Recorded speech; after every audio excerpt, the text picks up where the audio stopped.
Back when I was starting to seriously pick up Tekken for the first time, I remember sitting down and watching every tournament match I could find of Chanel playing Alisa. The reason is that she was the main character I was trying to get better with at the time, and Chanel was the gold standard for how to play the character. He still is to this day, by the way.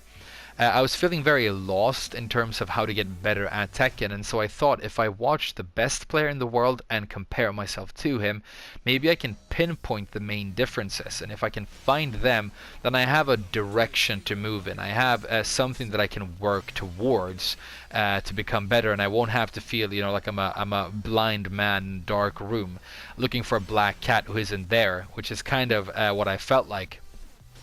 Now, one of the main things that set me apart from Chanel is that I couldn't move as well as he does. I still can today, and movement is very important. It's kind of the soup that everything else swims in this game. It's the rug that really ties the room together. But I found one other thing that was hiding in plain sight, and it was a big epiphany for me. It changed the way I make decisions in this game, and it's been something that I've been trying to keep in mind ever since. I honestly think this might be the biggest tip I can give, new or intermediate Tekken players for how to get better at the game. And while it might sound very obvious at first, when you think a little bit about it, you might find that you're not actually keeping this in mind as often as you should or as much as you should, and it's something that can really change the way, like I say, you make decisions in the game. The first thing that needs to be said is that I was making sure back then that I had the exact same move repertoire as the best players in the world. So if I was trying to learn Miguel, I would watch Ao. If I was trying to learn Elise, I would watch Ao and Chanel. And I would make sure that I was using the exact same mid pokes, the exact same low pokes. I was pretty much using the exact same move list as them because I thought that was important. And if I got a launch, I was trying to make sure that I was performing the exact same combos. But I was obviously nowhere near as successful. So the main thing that I noticed when my eyes opened a little bit is that I tended to let attacks go in predetermined patterns. So for example, I would know that with Miguel, down forward 1 is a very important mid poke and really your main move. I'd heard that said over and over. I saw that it was true when I watched people play Miguel in matches. So I would run up and I would do a down forward 1 and then I would do another down forward 1 because I had seen that sequence online. But what I noticed is that I would have subconsciously made the decision to do the second down forward 1 before the first down forward 1 had really come out. I would sort of have this little sequence or this little pattern predetermined. I'm going to do down forward 1 and down forward 1. But what a good player does in that situation, I noticed instead, is they run up and they do a down forward 1 and then they make a radically different decision based on whether or not that first attack hit or got blocked. They make a radically different decision based on the exact situation that they're in and based on the exact frame data of the situation that they're in. And that is something that changes sometimes several times per second in Tekken. It's something that is very, very difficult to keep up with and very difficult to get down. It's why it takes so much time to get good at this game. You really sort of half need to leave this up to instinct because it's difficult to make sober decisions based on prior knowledge that you maybe don't even have that fast in a game. But to better explain what I'm trying to say here, because it's probably not coming across crystal clear, we're going to do one of my patented weird thought experiments. So say for example that you are sitting on a magical device right now, and this magical device gives you the ability to freeze time for everybody in the world except for you. Now, you're not going to use this device to peek on your crush in the shower or snooze indefinitely in the morning. You're going to use it to cheat and try and win a game of online Tekken. And you're going to try and make it so that you can make the best decision possible when you're playing Tekken. So let's just record my opponent doing a quick move here. I think I want to record him doing a back 4 will work. Okay, so I'm in a match and I'm going to cheat using my time stop device. I'm playing a mirror match, Miguel against Miguel, let's say. So I run up and I knew I want to do down forward 1 because it's my main mid poke and it's a very good move. So I run up and do down forward 1 and my opponent blocks it. It hit right here, but imagine that he blocked it. So it gets blocked and I press my magical device and I freeze time. and I try to consider the exact situation that I'm in right now.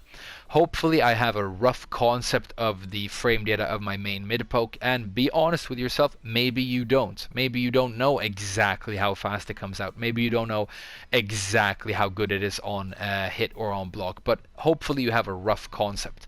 And if it's your main mid poke, I actually suggest that you look those numbers up because they're very important to have with you.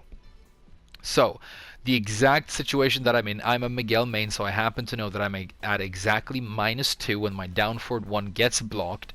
So I'm at -2 and I'm standing straight in front of another Miguel player. So what decision do I want to make here? Well, I could do another down forward 1 again. It's a fast mid poke. It's effectively going to come out at 15 because it's typically 13 frames to impact, and I'm at -2, where I'm at 2 frames of disadvantage. So effectively, not actually, obviously important to keep in mind, but effectively it's going to come out at 15, which is not terribly slow. It's a pretty decent decision.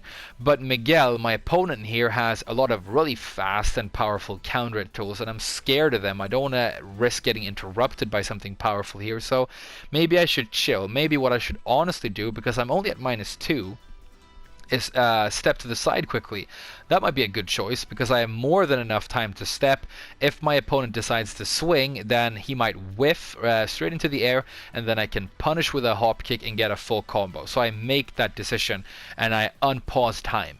Turns out what my opponent did is he just did a quick down back 4. So even though I had a solid decision based on the situation I was in, my opponent made the right call because down back 4 is a low poke that tracks to the side. So even though I made a good sober decision, I was caught by my opponent's choice. Okay.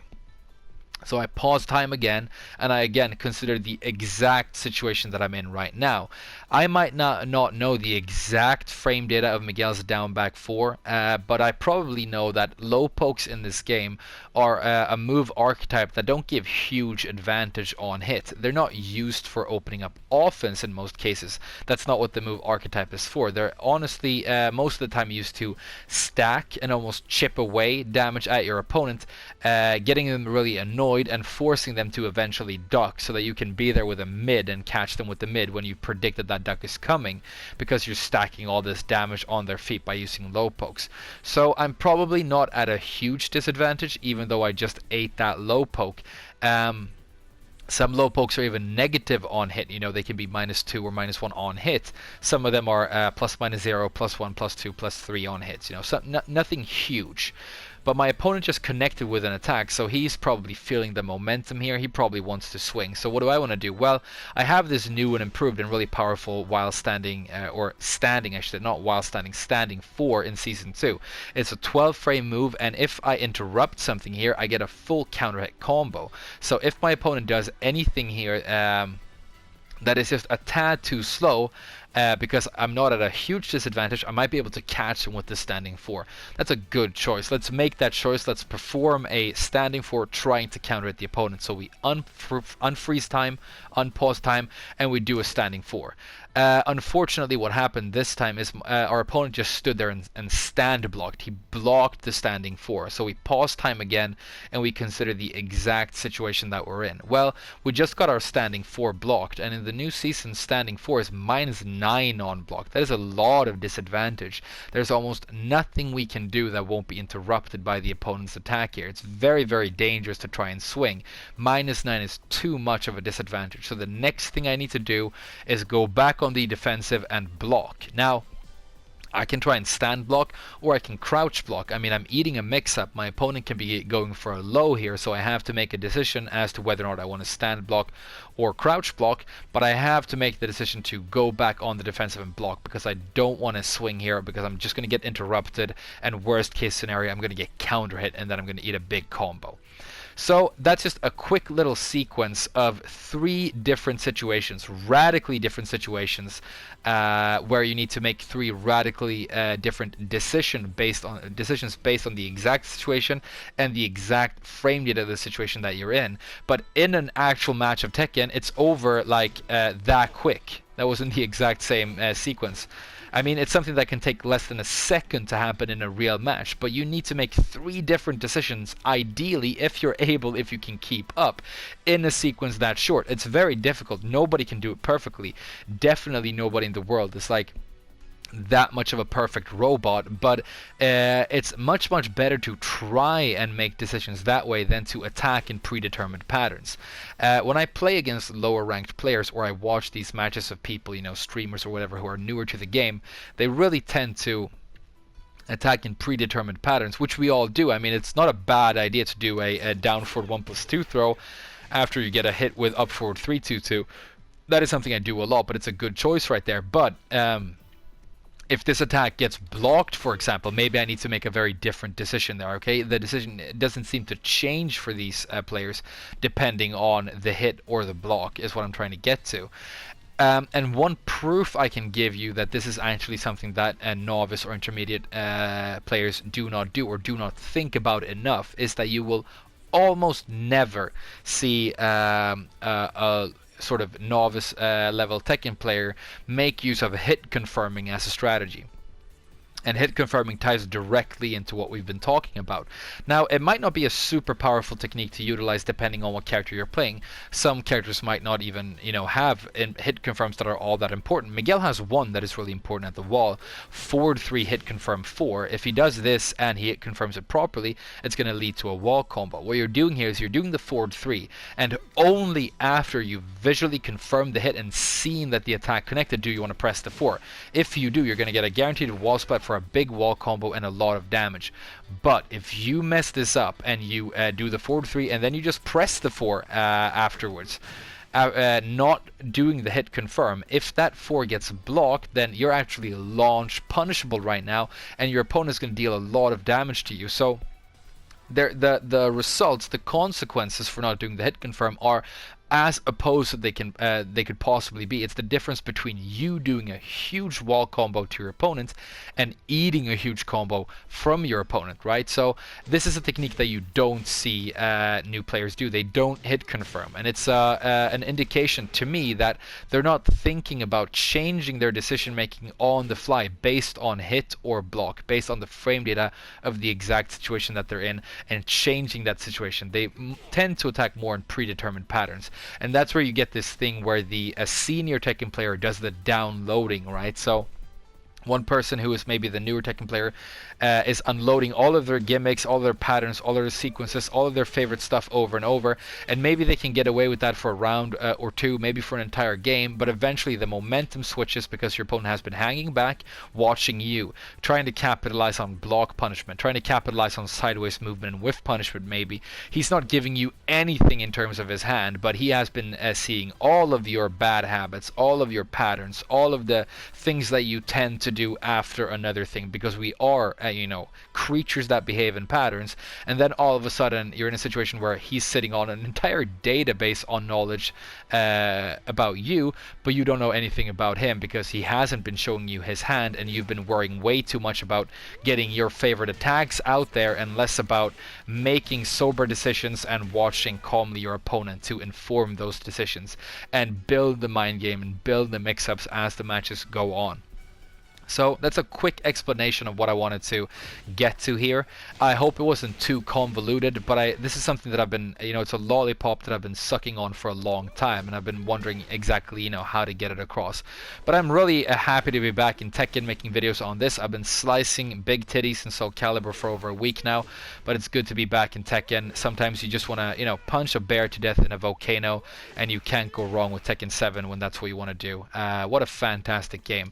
Right now I'm really excited to see what we're going to get for the next DLC character for Tekken 7, because I have a feeling that it's going to be revealed quite soon. But thank you so much for watching the video. I hope you enjoyed it, and I hope it made some sense. I hope you learned something. Maybe you didn't. Maybe this is super obvious to you and you've been thinking about it the whole time. In that case, I'm sorry for wasting your time. But thank you so much for watching, and I'll see you guys again very soon. Bye bye for now.